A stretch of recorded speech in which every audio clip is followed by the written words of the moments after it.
News. Good evening and welcome to CBS News with myself, Walter Cronkite, and my co-host, Douglas Edwards. Breaking news. Earlier this morning, President John F. Kennedy announced a threat to the nation's security. Tonight, our nation remains in a somber state after the address on the Cuban Missile Crisis led by our president. Joining us tonight, we have two spectators of the address here to share their perspective. First, let's all welcome Nancy White, an enthusiast of our current president, to say the least. Welcome, Nancy. How are you this evening? Thank you, Douglas. I'm doing just fine. After the speech from my idol, Mr. John F. Kennedy himself, I am feeling very secure about the future of America.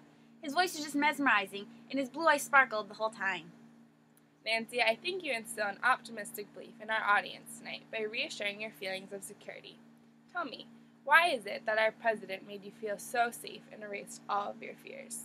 Well, my favorite part was when he referred to us as his fellow citizens, and when he said he speaks to you as friends. In doing so, he created equality between the citizens and himself. Personally, this reminded me that he was not just our president, but that he actually cares about protecting each and every citizen of this country. And even better, now I know there's a possibility that he looks at me the same way I look at him, with complete affection.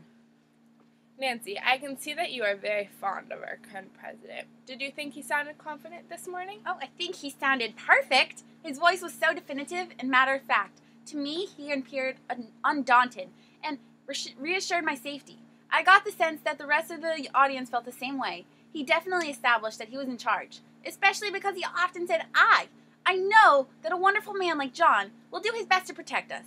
I mean, he frequently repeated we. It made our country feel united.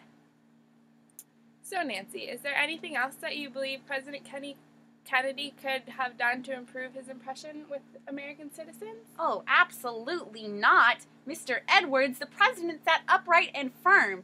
I think his main goal is to make us feel safe, and I definitely do. Who wouldn't feel at ease with Mr. Kennedy as our president? I couldn't have asked for a better idol.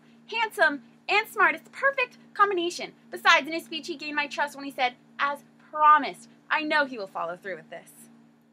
We know we can trust him to carry out the right actions against the Soviet Union. Thank you for your time and your unique insight to this historic moment. Back to you, Walter. Thank you, Douglas. And now, a word from our sponsors.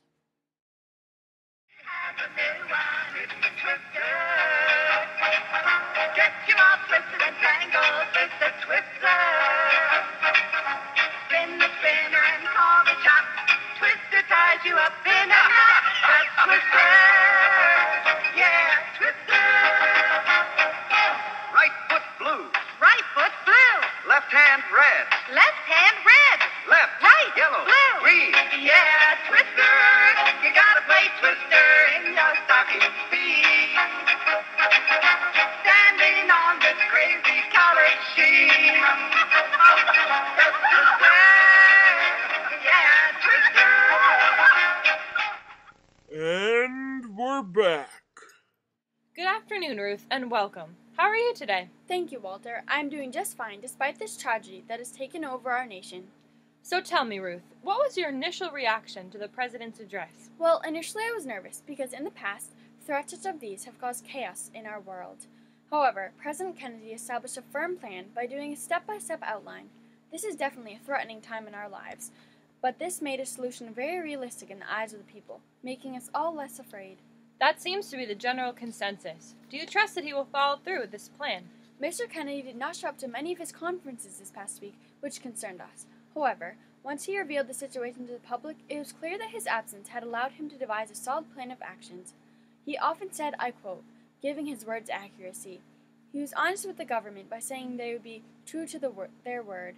He defined specific times of when he received information, which clarified that he was telling us everything he could. How does your knowledge of history affect your opinion of the speech? Well, President Kennedy used a lot of historical references to justify his choice of actions. He discussed the 1930s, how aggressive conduct, if allowed to go unchecked and unchallenged, ultimately leads to war. This statement is made so that even those skeptical of our president couldn't challenge his actions, giving him the authority to lead the nation. Do you think that most of the nation had a good response to the address? I do, Walter. President Kennedy really crafted the speech to persuade us to join him and support him.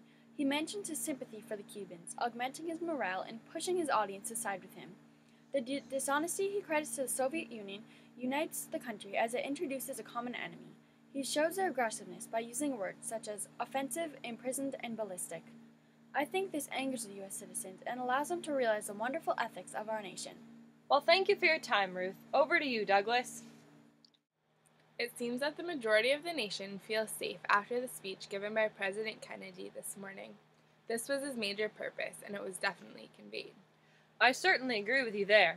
His diction was phenomenal, choosing to say threat to world peace instead of lead to a war. He also chose quarantine instead of the widely used term blockade. This definitely eased the anxiety in many people this morning. I think so too. He established the right of American citizens, giving everyone a better picture of the future. His repetition of free alludes back to the Declaration of Independence. His closing statement, not peace at the expense of freedom, but both peace and freedom, brings this up again.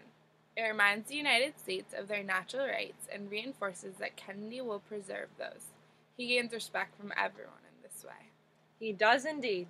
Well, it's 8 o'clock, and that's the way it is.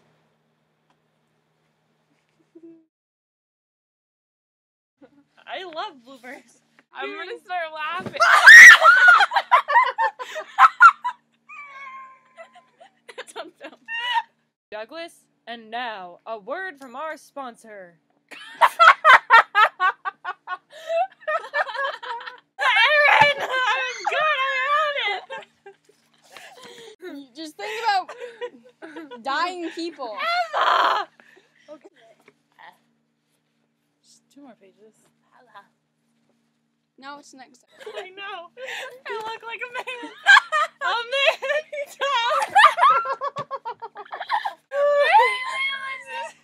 Why did Walter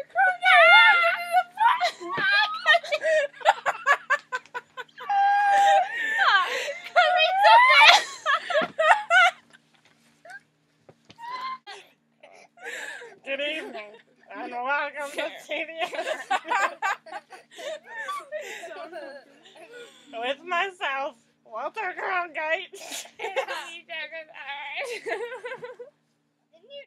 Ow. Oh, can you see that? My face right there.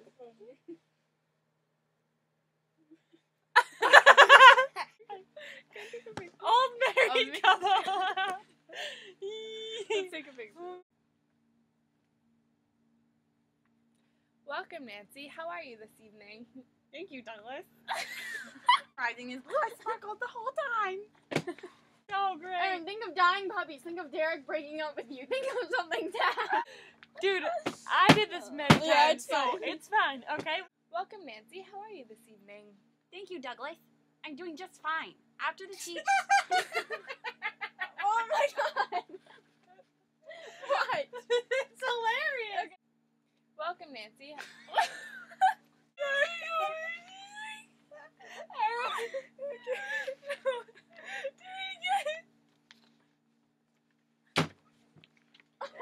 What are you doing? It's happening. She's doing it. Where's your foot? Right there. If you can kick me, if you can't see, okay? Okay, yeah. Lightly. Yeah.